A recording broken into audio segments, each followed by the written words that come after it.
Multiplication of to matrix या session मध्ये आपण शिकणार आहोत.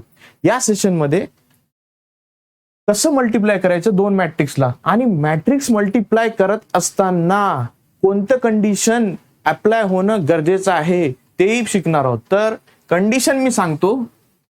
If A is a matrix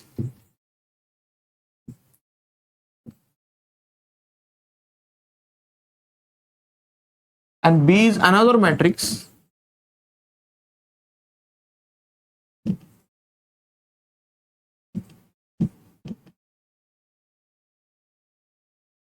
तर मला सांगा ह्याच्यामध्ये किती रोज किती कॉलम्स आहेत? 2 रो 3 कॉलम. ह्याच्यामध्ये किती रो किती कॉलम्स आहेत? 2 row 3 column. Okay, this is general matrix A आणि B. A into B is possible or not? मॅट्रिक्सचं मल्टिप्लिकेशन कधी पॉसिबल होतं? जेव्हा number of columns in pre matrix is equal to number of rows in post matrix. Here, what is the pre-matrix? The first one, A is a pre-matrix. Pre-matrix A आहे, त्याच्यात किती column आहेत? 3 column. 1 2 3. इथं म्हणून मी 3 लिहिलो. 2/3 3 column. आणि इथं पहा row किती आहेत? 2 रो. पोस्ट मॅट्रिक्स कोणता आहे? बी आहे. हे प्री मॅट्रिक्स आणि हे पोस्ट मॅट्रिक्स बी.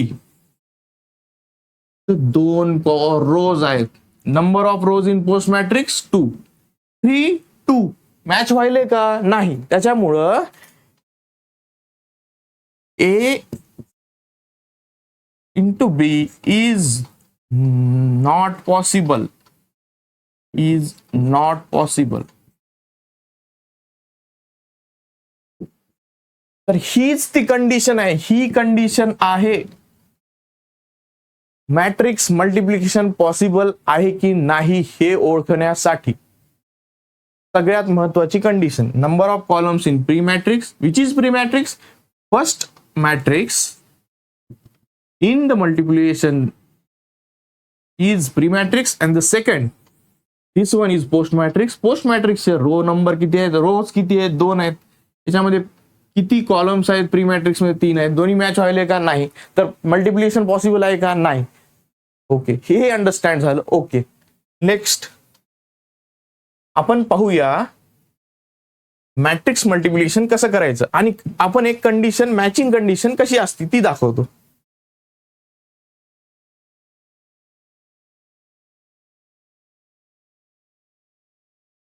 मी याच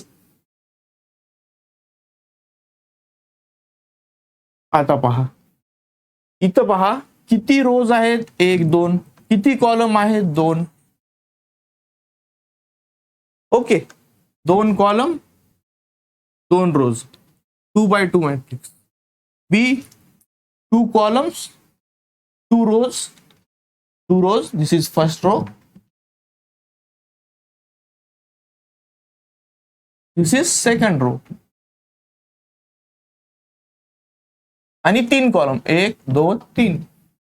3 कॉलम 2 रोज. 2/3. तर hair number of columns in pre-matrix is equal to 2. Number of rows in post matrix is equal to 3. Is equal to 2. Number of rows किती आहे? 2. तर दोन्ही इक्वल आहेत. त्याच्यामुळं A multiplication A into B is possible. याचं multiplication possible आहे matrix A into B. आता मला सांगा A into B याचं जे आन्सर येईल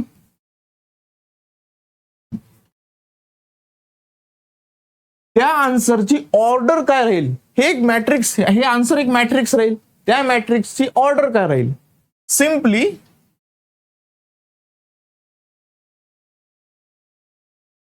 या आन्सरची म्हणजे मॅट्रिक्सची ऑर्डर काय राहील, जे काही उरलेलं आहे ती त्यांची ऑर्डर राहील 2/3. Matrix in answer will have order 2/3. Order काय राहील 2/3 राहील. कंडिशन चेक कशी करायची, इथं पाहायचं प्री मॅट्रिक्सचा कॉलम 2 आहे, नंतर पोस्ट मॅट्रिक्सचा रो किती आहेत, रो 2 आहे. मग हे कंडिशन सॅटिस्फाय पॉसिबल आहे आन्सर. आणि नंतर जर आन्सर जे काही आन्सर येईल त्याची ऑर्डर फाइंड आउट करायची असलं तर जे काही उरलेलं आहे 2 आणि 3, 2 म्हणजे फर्स्ट दॅट इज प्री मॅट्रिक्सचे रो नंबर आणि पोस्ट मॅट्रिक्सचा कॉलम नंबर, हा आन्सर मॅट्रिक्सच्या आन्सरचा ऑर्डर येईल. तर आता आपण आन्सर कसं फाइंड आउट करायचं ट्रिक आहे, कशी ती सोप्या पद्धतीने तुम्हाला समजेल आणि तुम्ही जीवनभर लक्षात राहू शकताल कसं मॅट्रिक्सचं मल्टिप्लिकेशन करायचं. तर सेम एक्झाम्पल घेऊया आणि आपण मॅट्रिक्स मल्टिप्लिकेशन करूया.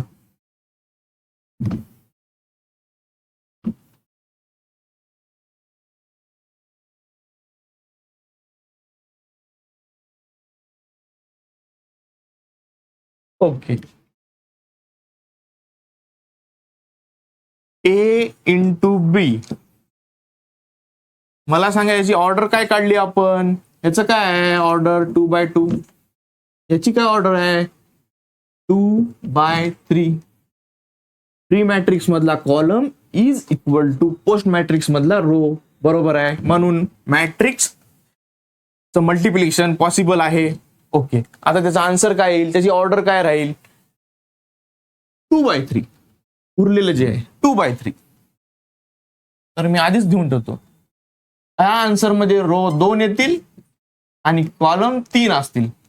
2 रो येतील, हे 2 रो येतील आणि कॉलम किती असतील 3 असतील.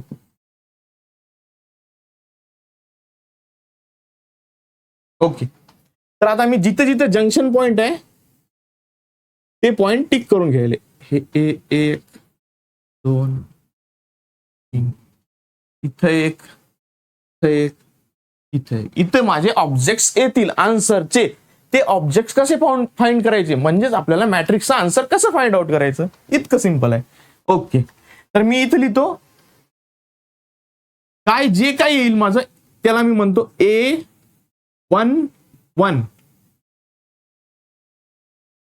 A11. A11 जस्ट मी असंच नाव दिलं A11. जे काय आन्सर येईल त्याला ह्याला म्हणतो मी A12. हे कसं मी चेंज करायला याचे नंबरिंग, कारण हे फर्स्ट रो मध्ये आहे आणि फर्स्ट कॉलम मध्ये आहे. ओके, A13 आणि हे A21, A22, A23. ओके, हे माझे आन्सर्स येतील. आता मी A11 कसं फाइंड आउट करणार पहा. मी A11 कसं फाइंड आउट करणार, A11 इज इक्वल टू, बाहेर मी इथं लिहून घेतोय A11 रफ मध्ये.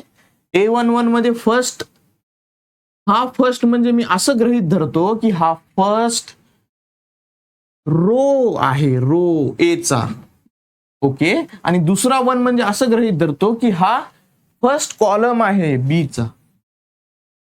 तर पहा मी काय करतो, प्रत्येक एलिमेंटनी करस्पॉन्डिंग एलिमेंटशी मल्टिप्लाय करतो. 2 ने 2 ला मल्टिप्लाय करतो.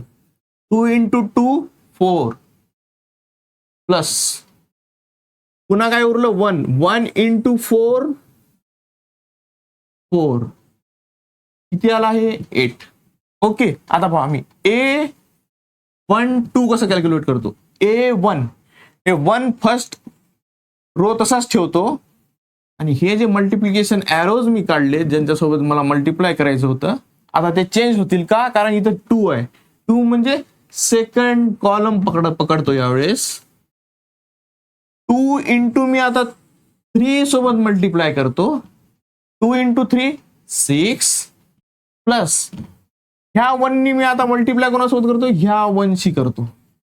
1 इंटू 1 1 इज इक्वल टू 7. आता A13 बघा, A13 कसं कॅल्क्युलेट करतो.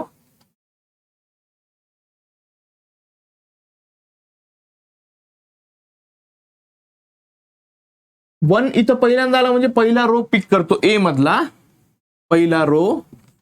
त्याच्यात कोण आहे, 2 एक एलिमेंट आहे, एक एलिमेंट आहे.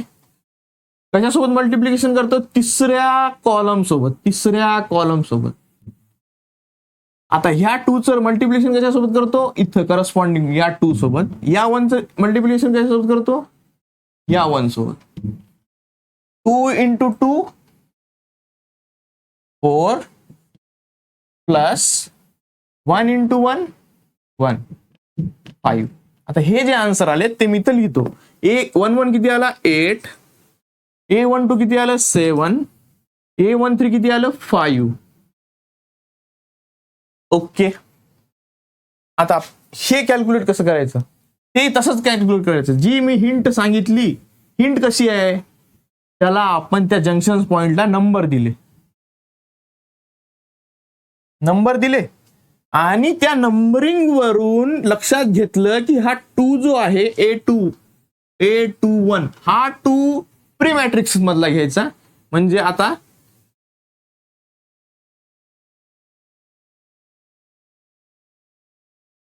हे 2 प्री मॅट्रिक्स मधला घ्यायचा. 4 दिस इज 4 अँड 2 आणि हा 1 पोस्ट मॅट्रिक्स मधला कॉलम घ्यायचा सोडवताना.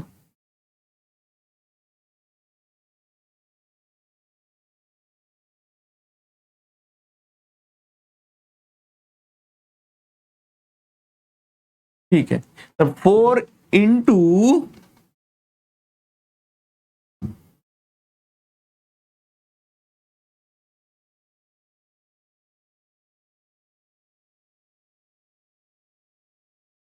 4 into this 2 and 2 into this 4.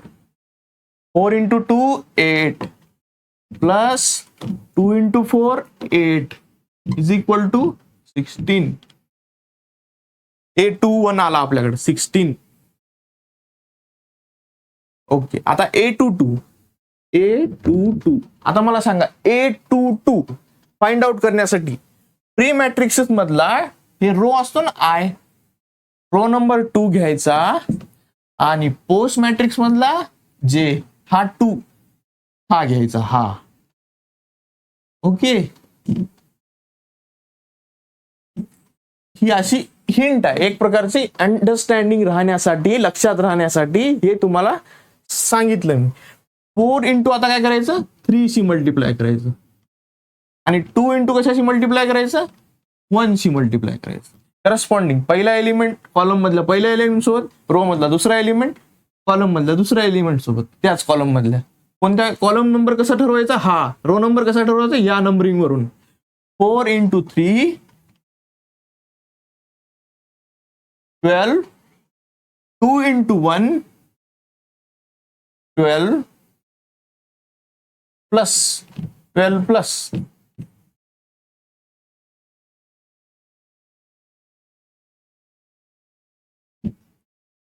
इथे हे 12 लिहिलं मी is equal to 12 plus 2 into 1 is equal to 2 is equal to 14. A two 3. मला सांगा ए मधला कोणता रो घेऊ मी?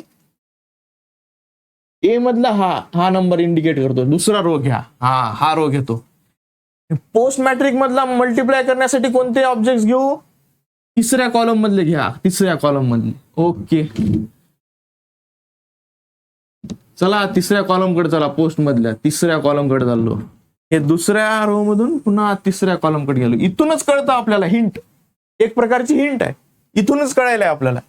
4 into 2 इकडे परत 2, 4 into 2 8 plus 2 into 1 2 is equal to 10. 8 2 3 किती आला? आता आपल्याकडे हे एलिमेंट्स आलेत 16 14 10. ओके, तर माझा आन्सर काय येईल?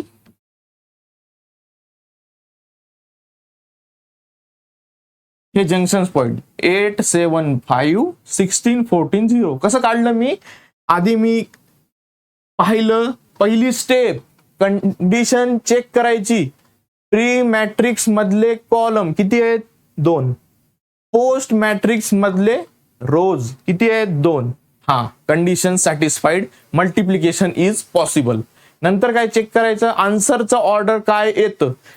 उरलेले 2 into 3 2 into 3 हे आन्सरचं ऑर्डर येतं. ठीक आहे, माहित झालं आन्सरचं ऑर्डर. मग काय? 2 लाईन्स मारल्या मी 1 2 लाईन्स मारल्या. नंतर 3 कॉलम्स 1 2 3 त्याचे जंक्शन पॉइंट पकडले 1 2 3 1 2 3. ओके, मग त्याला मी नंबरिंग दिली. कशी नंबरिंग दिली? AIJ नुसार. AIJ, I is equal to row number आणि J is equal to column number. तर आता रो नंबर काय? 1 येईल, कॉलम नंबर 1 येईल. मग मी या A11 वरून कसं तुम्हाला हिंट सांगितली की ए मधला, ह्या मोठ्या ए मधला, कॅपिटल लेटर ए मधला हे पहिला रो पकडायचा 2 1 2 1. हे रो पहिला रो 2 आणि 1 2 आणि 1. आणि सेकंड मधला हे ए आणि याच्यासोबत जो फर्स्ट कॉलम आहे दॅट इज बी मधला फर्स्ट कॉलम पकडायचा 2 and 4 2 and 4. या करस्पॉन्डिंग एलिमेंटचं मल्टिप्लिकेशन करायचं 2 into 2 2 into 2 आणि उरलेलं हा जो एक उरलाय ना, हा 1 into 4 ह्या करस्पॉन्डिंग एलिमेंटचं मल्टिप्लाय करायचं. असंच फॉलो करत राहायचं प्रत्येक एलिमेंटसाठी. A11 A12 A13 A21 A22 A23 आपल्याला भेटून जातं आन्सर. तर पुन्हा मी हे रिमूव्ह करतो, नाहीतर समोर मी इथं मांडून घेतो. A cos B is equal to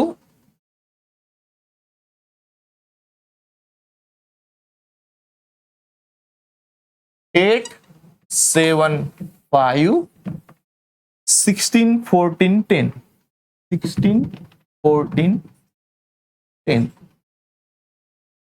हे झालं तुमचं आन्सर. थँक्यू.